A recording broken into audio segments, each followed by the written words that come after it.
Salut les aliénés, c'est Tutu, on se retrouve aujourd'hui pour un nouveau numéro de Tutu contre IA Extrême où on va parler du Forward Sarrasin.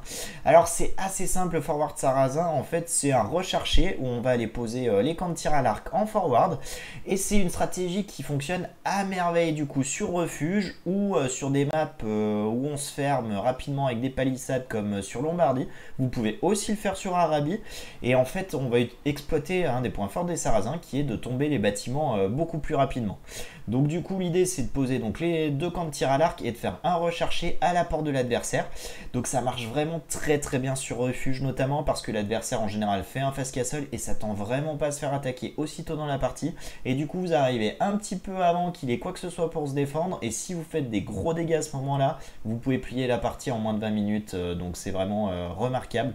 Donc c'est vraiment pas très compliqué à prendre en main si vous maîtrisez déjà le recherché.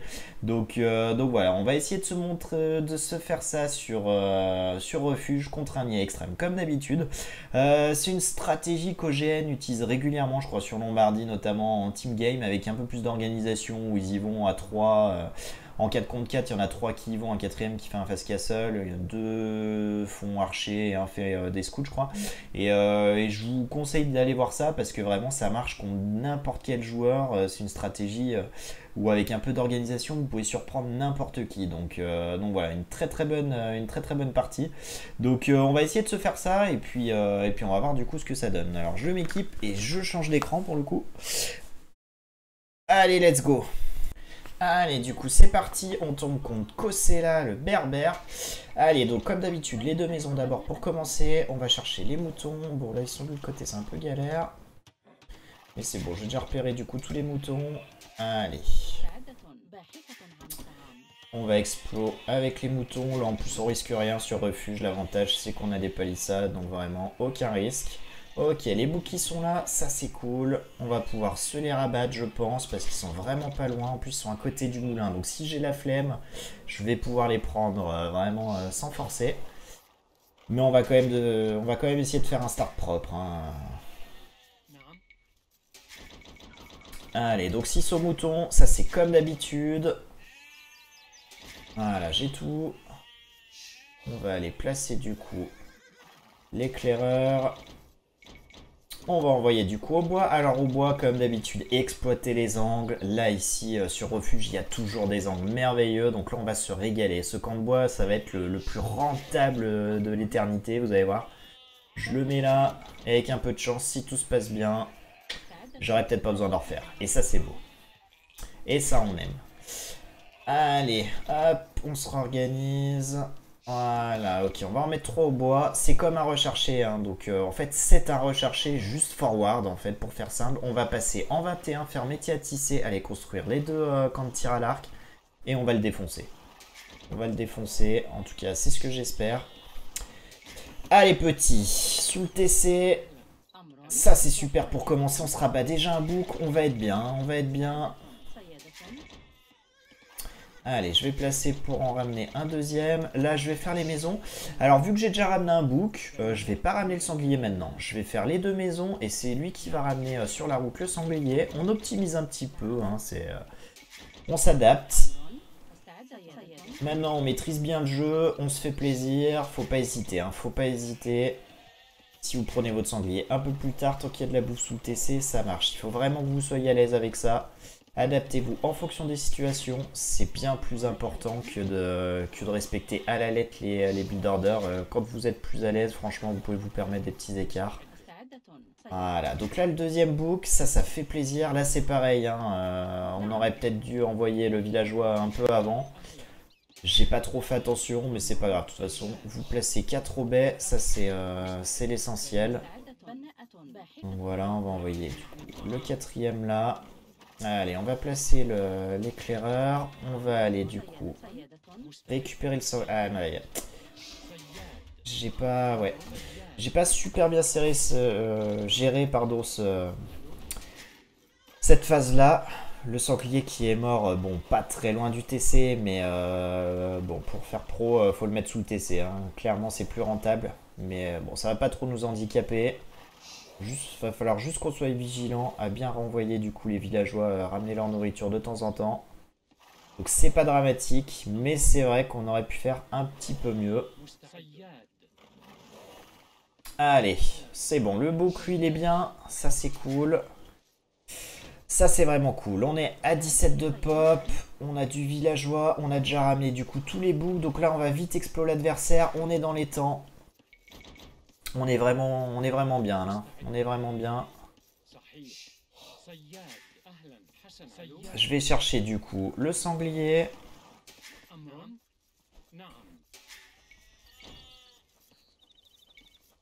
Allez. Ouais, j'arrive pas à le mettre sous le TC. Bon, c'est pas grave, on va le prendre ici aussi. Ah, bon. J'enchaîne de petites erreurs.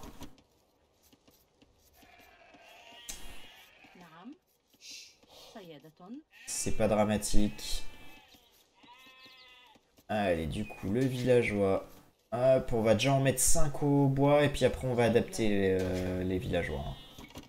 Allez, on en envoie un déjà forward. Sur la route, il devrait avoir métier à tisser. Bon, toi tu reviens par ici s'il te plaît. Ça suffira largement normalement. Vous pouvez envoyer 2 villageois forward, hein, mais je trouve qu'au niveau en termes d'économie, c'est un poil plus compliqué à gérer. Donc perso, je préfère en envoyer qu'un seul.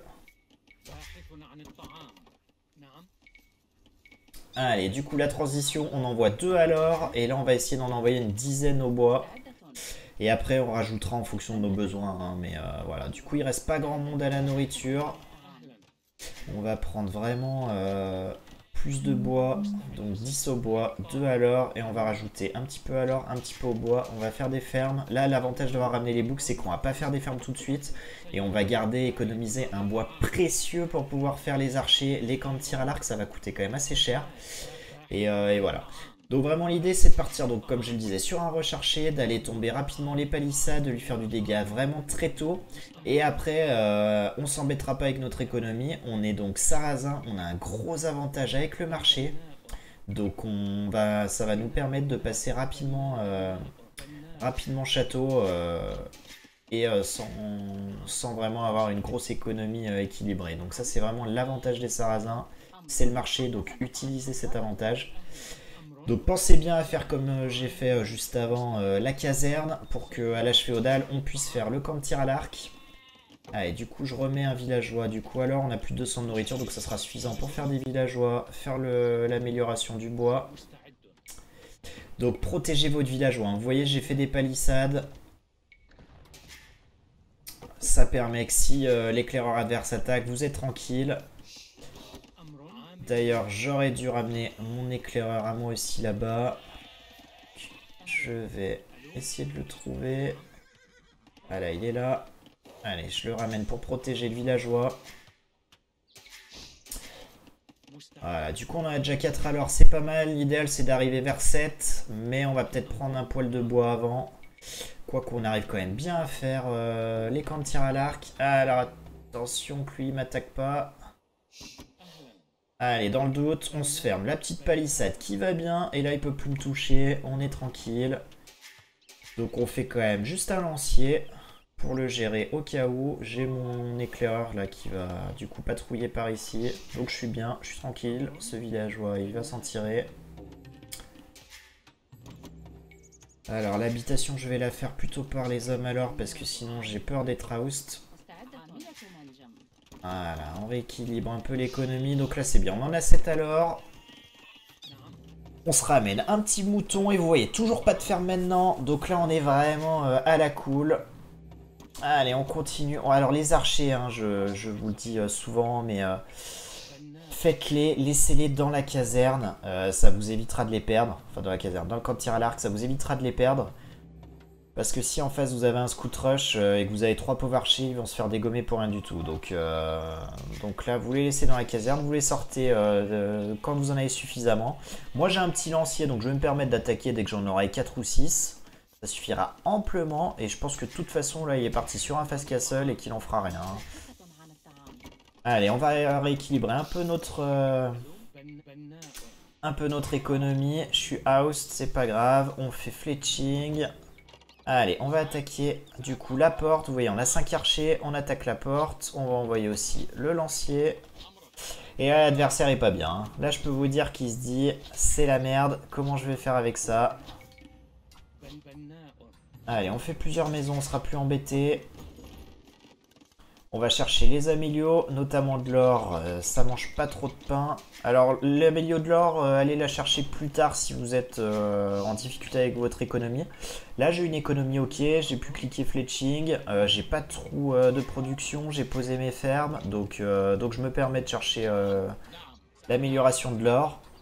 Je serai quand même ça plus à l'aise pour produire.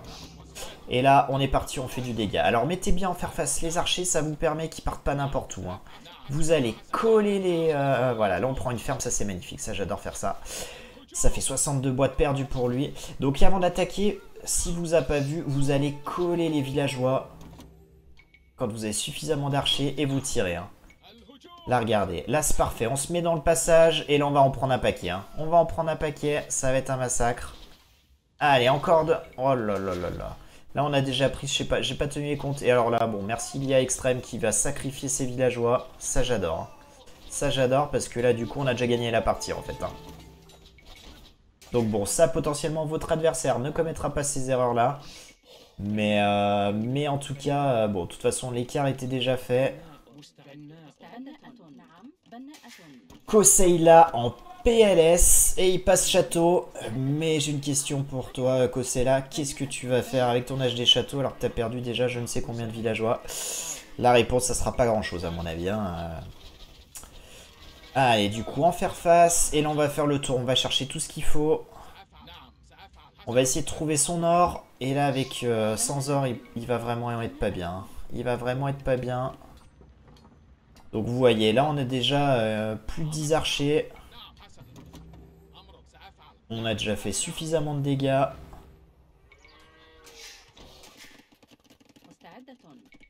On va se poser quelques fermes parce que quand même, hein, on va à un moment aller chercher l'âge des châteaux. Allez, on est house, on va faire brouette. C'est pas grave. On va prendre un peu d'avance sur les maisons. Allez, on va gérer ça. Et vous voyez là, le deuxième camp. 2 bûcherons. On va prendre encore 2 villageois. Oh là là là là, ça c'est terrible pour lui. On l'empêche en plus de prendre de la pierre.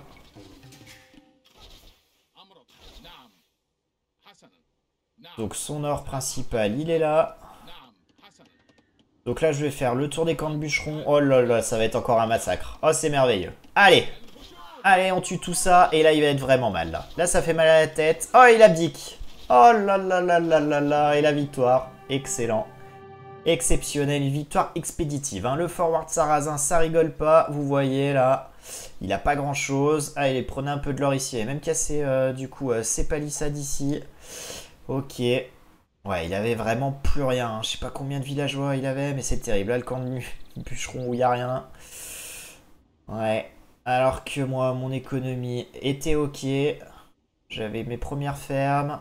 On allait cliquer bientôt, je pense, avec le marché que j'allais bientôt faire. Alors, militaire, économie, on est largement devant. Technologie, un peu de retard, forcément, il était château. On voit déjà une belle avance. 18 minutes, il a cliqué très tôt. Hein. Il a abandonné très tôt. Vous voyez un massacre, on n'a perdu aucune unité, 21 d'armée. Et donc bien sûr, nous, on a plus d'or, hein, parce qu'on en a pris, étant donné qu'on faisait des archers. Lui, il a pris un peu de pierre, mais on l'a vite stoppé. On va aller voir du coup technologie. Moins de 10 minutes, c'est pas mal. J'ai eu quelques secondes de perdu. Bon, c'est pas grand chose. Et vous voyez, lui, en 16 minutes, un bon fast castle quand même, hein, mais qui va pas suffire. 36 villageois à 29, donc on a quand même fait suffisamment de dégâts. Et on voit sur la chronologie, on passe féodal très tôt, lui beaucoup plus tard. Et on fait la différence très très vite. Hein. Dès qu'on a de l'armée, on va faire un massacre. Et là, vous voyez, la chronologie, elle parle. Hein. Il n'y a clairement pas photo. On l'a vraiment laminé. Donc ça, c'est vraiment une excellente chose. Ah, ça fait plaisir. Une victoire en 18 minutes 29 en plus sur refuge. C'est vraiment solide, costaud. Donc ça, c'est vraiment cool. Donc voilà, une stratégie qui fonctionne à merveille. Je vais rechanger d'écran. On va se retrouver. Donc comme je le disais, une stratégie qui fonctionne à merveille. Donc le forward sarrasin, et oui, ils sont pas que bons à faire des creusets au sarrasin. Vraiment une très très bonne qualité d'attaque avec leurs archers, vraiment sur les bâtiments, c'est merveilleux. Vous avez vu les palissades qui se sont volées en éclats en l'espace de quelques secondes. On allait faire du dégât très rapidement, donc viser les camps de bûcherons. Il y a toujours 5-6 bûcherons à choper et ça fait plaisir. Viser éventuellement les baies si elles sont pas finies, et à un moment viser surtout l'or principal et tous les spots d'or, parce que sans or votre adversaire il pourra pas faire grand chose pour vous contrer, hein. Alors il pourra faire quelques tirailleurs, mais on a tellement de masse qu'avec le +1 vous pourrez gérer même les tirailleurs. Si jamais c'est le cas, vous pouvez poser une petite écurie pour faire 2-3 scouts et gérer les tirailleurs. Et dans tous les cas, vous aurez toujours un avantage. Donc vraiment une stratégie qui fonctionne très très très bien. Et après, là on n'a pas eu l'occasion de le voir, mais là la partie, si elle s'éternisait un peu, j'allais poser du coup le marché, j'allais vendre un peu de bois, acheter de la nourriture, et avec le marché sarrasin, vous allez voir, vous pouvez cliquer très très facilement, vous pouvez acheter vraiment littéralement votre âge suivant, votre âge des châteaux. Donc n'hésitez pas à le faire, parce que c'est une des forces aussi des sarrasins. Donc voilà, ce sera tout pour moi. J'espère que cette vidéo vous a plu. Si c'est le cas, je compte sur vous pour mettre un petit pouce bleu, vous abonner à la chaîne si c'est pas encore fait. Et du coup, moi je vous dis à très bientôt les aliénés pour une prochaine vidéo. Allez, salut!